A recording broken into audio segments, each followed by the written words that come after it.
Instituto Multidisciplinario de Especialización. Formación con sentido humano. Bueno, ¿qué tal? Muy buenas tardes a todos los amigos y alumnos, maestros, docentes, todo el personal del Instituto Multidisciplinario de Especialización, IME. Pues aquí con ustedes en esta ocasión para platicarles un poco de lo que es el desarrollo humano, que es una de las asignaturas que he estado trabajando durante varios años aquí con mucho gusto.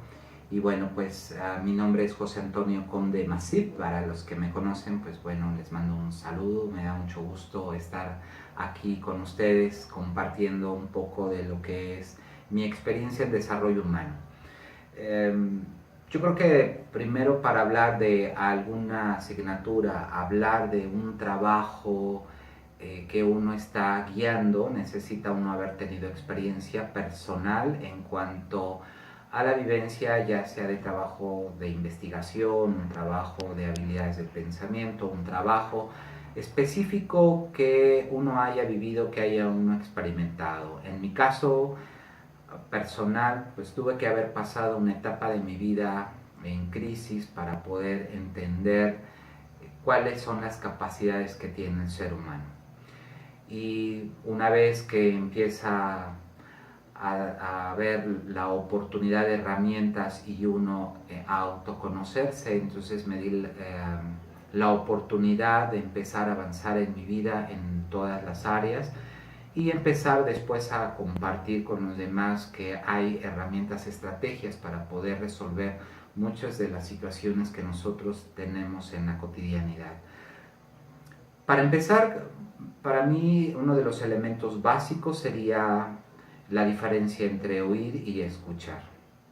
El oír es una función biológica, natural, que incluso hasta dormidos podemos llevarla a cabo, pero la escucha requiere de funcionamientos mentales en donde está nuestra atención, en donde está nuestra capacidad de análisis, reflexión, y en donde nosotros tenemos que estar atentos cuando estamos escuchando.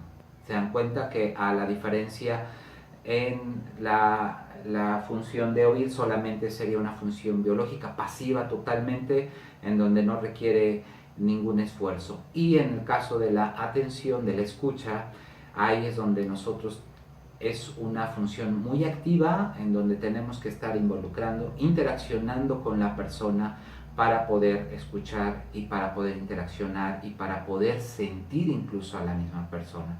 A partir de que yo empiezo a escuchar, me doy cuenta de lo que realmente se está comunicando en el diálogo, y realmente yo también me estoy escuchando y estoy escuchando a la persona y podemos entrar en un verdadero diálogo. ¿Qué es lo que pasa? Que cuando nosotros no realizamos la función como tal de escucha, puede ser que yo esté con alguna persona, está platicando conmigo, pero no le pongo atención, estoy distraído en este momento pensando en otras situaciones, cuando realmente lo que debería de ser es totalmente estar conectado con la persona. Y viceversa, que también yo pudiera estar platicando con alguien y que la persona no me haga caso. Eso sería un primer elemento. Después sería la cuestión de la atención sostenida. ¿Cuánto tiempo puedo tener la atención sostenida en cualquier actividad? Ya sea de una escucha, de actividad de estudio, de una clase.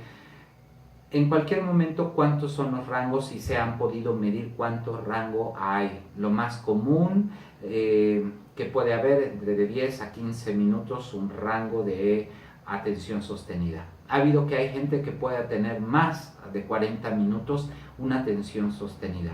Esto es posible a través de ir desarrollando esta actividad que hablaba sobre la escucha. Es un entrenamiento y que se puede lograr y que vamos teniendo una capacidad en todas nuestras habilidades mentales. Después del desarrollo de la escucha, viene la atención y por último lo que es la contemplación, lo que es estar observando un objeto, una acción, una actividad específica, ya sea que yo la esté realizando o de manera externa la esté observando, pero desde un silencio. Y este silencio quiere decir que en mi mente no estén pasando actividades mentales como el que yo esté tal vez observando un bosque y tal vez pasó un ave y en ese momento me acordé que había visitado un zoológico y después en ese zoológico recuerdo que hacía mucho calor y que no había nada para refrescarse. Entonces ya no estoy disfrutando completamente en el bosque porque me fui a otra actividad mental. A eso se trata del silencio y la contemplación. Eso es posible a través de estos ejercicios de escucha. Ahora, bien, porque este proceso de escucha, atención y contemplación, porque nosotros lo que podemos realizar a través de nuestro crecimiento personal, bueno, pues nos lleva a que nosotros estemos mucho más atentos, que nos va a servir para la vida. Con estos pilares que quiero comentar, quiero cerrar esta pequeña charla, que son los pilares para mí muy importantes y que yo los considero, la verdad, muy importantes y certeros para el trabajo personal en el crecimiento y el desarrollo humano. ¿Qué sería? El primero sería el tener un trabajo de respiración consciente, una respiración profunda, la cual me va a llevar a desintoxicar mi cuerpo de toxinas, no solamente que yo consumo de manera externa, sino también que yo produzco a través del tipo de pensamiento que sostengo y voy estimulando ciertas áreas de mi cuerpo que producen esas sustancias tóxicas en mi cuerpo.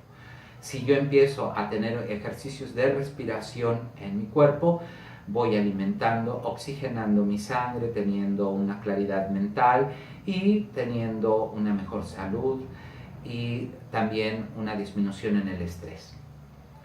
Otro de los pilares que para mí también es muy importante sería lo que es la conciencia de soy. Recuerden que ya había hablado sobre la escucha, la atención y la contemplación.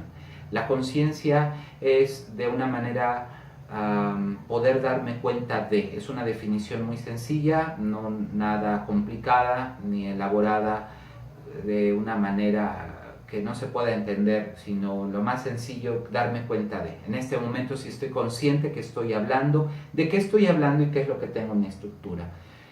Estar consciente cuando me estoy bañando, estar consciente cuando estoy comiendo, cuando estoy caminando, estar consciente, darme cuenta de lo que yo estoy. De esa manera yo me puedo conectar mentalmente, emocionalmente y en la acción, y esto pues me lleva a lo que es una congruencia, tener que no haya, si hay ansiedad, si en un momento tengo algo de ansiedad, si tengo miedo, si tengo alguna situación que me esté pasando emocionalmente o tenga alguna situación incluso de tipo de pensamiento como prejuicio complejo, en ese momento yo puedo estar también observando y puedo estar con esta conciencia de darme cuenta qué me ha provocado esa angustia, ese miedo, esos celos, esa situación y poderla trabajar inmediatamente. Eso sería entonces, en primer lugar, respiración, conciencia y por último, otro de los pilares, esos tres pilares que para mí son muy importantes y en la vida personal me ayudaron mucho en esa situación de crisis, fue los principios. Los principios, hay un autor que se llama Stephen Covey que escribió el libro de los 7 hábitos de la gente altamente efectiva. Él, después de haber hecho un estudio exhaustivo en cuanto a lo que es la formación del ser humano en el transcurso de la vida, el ser humano que ha permanecido en la tierra y no importa la cultura, no importa los tiempos, hay algunos puntos muy claros en lo que es su formación. Entre ellos hay una gran diferencia entre lo que es el formar la personalidad, lo que es muy externo, y lo que esto sería la ética de la personalidad y la ética del carácter. Él menciona que el carácter se va formando y nos va llevando a un trabajo personal de formación. Así es que yo puedo construir el ser que yo quiera a través de observar los paradigmas y la forma en que yo veo al mundo, la forma en que yo interpreto ciertas situaciones en el mundo. Así es que estos tres pilares para mí son muy importantes porque este último habla de los principios que también podrían ser llamados valores universales, Estos principios son leyes y leyes que hay que cumplir como seres humanos para tener también una armonía con nosotros mismos, con los demás, y pues sería entre estos principios la mesura, la fidelidad, el esfuerzo, estos principios que no son valores locales ni son temporales, sino que han existido durante todo el tiempo en todas las culturas y que podemos reconocerlos más fácilmente. Pues estamos entonces entre esos tres pilares, y además de esta manera me he basado en los modelos que existen de varios autores, vaya haciendo un intento personal porque no es una propuesta ya definitiva. Al menos para mí estas tres áreas, esos tres pilares, respiración, conciencia de sol y lo que son los principios, me han ayudado en la vida. Hay otros autores, como les decía, Stephen Covey, que hace una propuesta de tener conocimiento del ser humano, cómo está constituido. Él propone 4 áreas, y una vez que uno va analizando cómo se constituye cada una de estas áreas, mental, física, espiritual, socioemocional, una vez que yo las conozco, puedo hacer una revisión personal y decir, a mí me falta todavía esta área a trabajar, puedo agregar o quitar. Otro autor que obviamente ya sabemos que hace una propuesta de cómo es la dinámica del ser humano y cómo está constituida las áreas es Abraham Maslow, en la pirámide de necesidades, la jerarquía que él propone y qué es lo que hace cuando, lo que él propone, qué es lo que sucede con el ser humano cuando se invierte la pirámide, y hay personas que priorizan una de las áreas a comparación de las necesidades básicas. Entonces ese es otro modelo, y otro modelo que para mí ha sido también de mucha utilidad, que es el que me hace comprender muchísimo, un modelo de constitución septenaria del ser humano, en donde hay un área muy externa, es el área física, energética, emocional y mental. Esto es muy externo, todo lo que tenga que ver con el exterior. Pero también tiene otra área que es el área espiritual, formada por lo que es la sabiduría, el amor y la voluntad.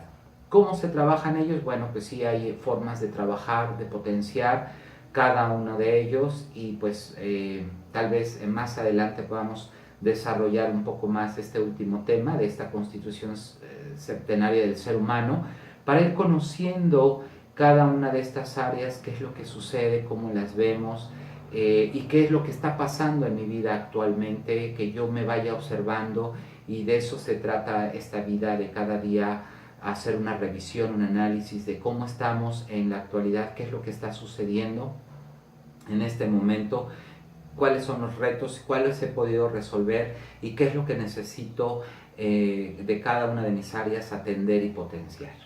Así es que pues muchas gracias por escuchar hasta aquí este video, esta charla, y pues estoy aquí con ustedes con mucho gusto compartiendo. Esperamos vernos pronto. Hasta luego.